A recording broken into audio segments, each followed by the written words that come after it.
Hello, everyone. Welcome back to our series of conversations. I think we should call it now because calling them Technikari special is kind of redundant Mhm. now because we're doing this almost every day. So we're going into this journey of conversations to, I don't know, figure out, what these people are doing with their lives and how they're changing certain industries and spheres.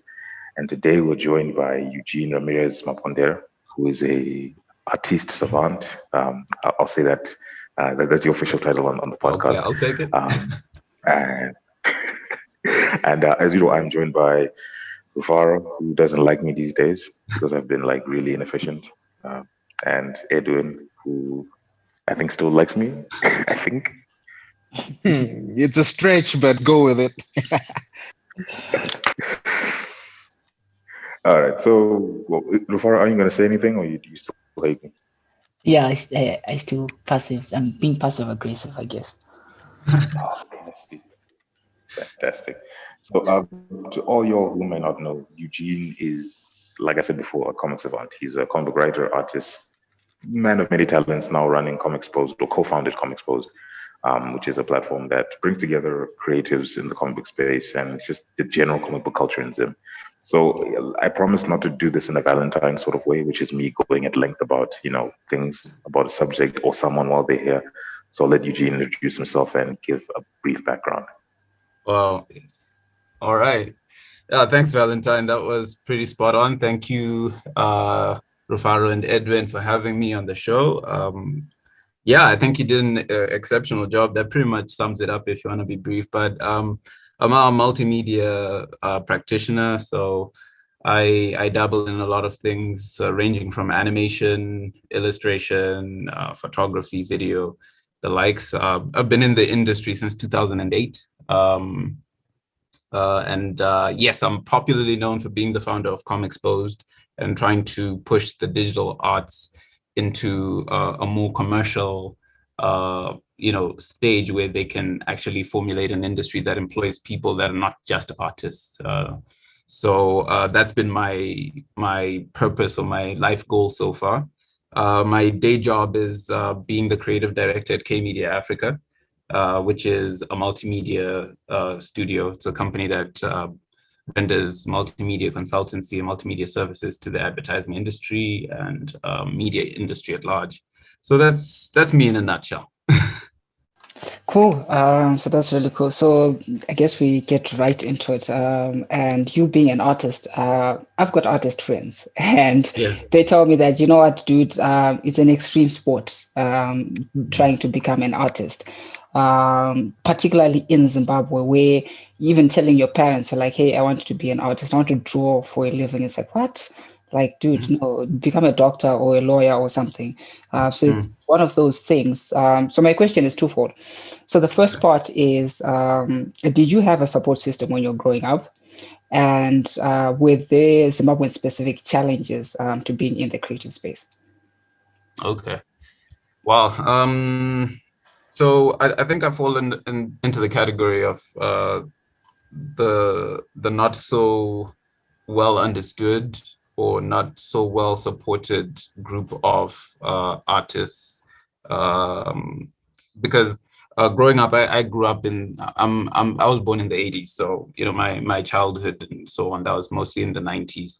So venturing into design and animation at that stage was often associated with what was seen in popular media, which was limited to television back then, and that was clearly just cartoons, right? Saturday morning cartoons, and then maybe when it came to comic books or illustration, it's what you saw in the newspaper in the cartoon section. So there was obviously a negative perception in that era, which was several times worse than what we experience today, because we didn't have the internet to kind of share ideas and to kind of globalize and accept the growth of cultures we know it today, which is the arts. So yeah, much like performing arts, I'd say I didn't have that much of a support structure, which explains my early education, like my tertiary school education. My academic background is actually in political science. So I'm actually a political analyst by academic qualification. And a lot of the stuff that I apply today is a lot of self-taught kind of techniques over the decade. And yeah, in terms of support within the family, it wasn't overt. It was done with a lot of caution. You know, say get a conventional education first, and then try out this design and animation stuff that you want to pursue, so that you've got a safety net, because there just wasn't that much support for it. So I think that's more or less the broader, overview, summarized version of that answer. But it actually gets me thinking of a later period when I kind of got tired of working in the creative space, because I kind of broke through by force. And by that, I mean, I initially got into professionally working as an artist through the advertising industry, which desperately needed what are called storyboard artists at the time. So while I was in university, I got scouted by this one guy, and I ended up doing storyboards for a prominent agency back then. But what's interesting is that by the time I gained about 5 or 6 years of experience, I found myself actually lecturing at a tertiary institution here in Harare. And I was a character design lecturer and an animation lecturer. With the lack of academic background that I had, and with the high demand for people with my skills, I was accepted to actually take on that position, first as a junior, then as a senior instructor. But it's just, to me, it serves as an indicator of just how much there's little support or understanding of what lies ahead for people who choose this career path. So in terms of, well, the question was twofold. In terms of Zimbabwe-specific challenges, what have you faced that you can say has been unique to Zimbabwe? I know you've connected with creatives across Africa and the rest of the world, to be honest. So what challenges, besides the internal support system, when you then venture into the business itself, have you seen as Zimbabwe-specific challenges? Oh, I think that one is a bit easy to actually answer. The biggest challenge is, it stems from that same lack of understanding, and it's in the devaluation of our work. That is the biggest challenge, because there's a stigma that what we do is, number one, juvenile, number two, easy. So instantly when you appear in the offices or an office of a big corporate and you present your skills or your service, they're usually very excited to engage you because they've seen what you can do, and it's very exciting when they're an animator and you're doing stuff that is at the same level as Pixar. I mean, you guys have covered some really good studios that are here in Zimbabwe, and you can step in there and present what you do, make your proposal, or they can actually approach you, and you'll face your biggest challenge when you give them a quote or you finally provide them with an invoice, because in their heads they can't quantify, they can't justify why they'll be paying X number of thousands for a service that you're doing, because to them, you're supposed to press a button on a computer and then an image or a video or an animation shoots out the other side, and that's it. So that is by far the greatest challenge, a challenge of awareness of the fact that in every other part of the world, you have, I'm going to call them computer graphics professionals or digital art professionals committing, 4 years or more to gain these qualifications and these skills, but then we'll never have the same reverence or respect as you would give an accountant or a lawyer or a doctor. But with the way technology and art have merged so much, there's a lack of awareness of how much, like in my case, as a multimedia guy, one day I could be coding, and then the next day I could be modeling someone's building in 3D. And the next day I could be taking both of those things and making an interactive building that you use in an app or that you use in a VR experience.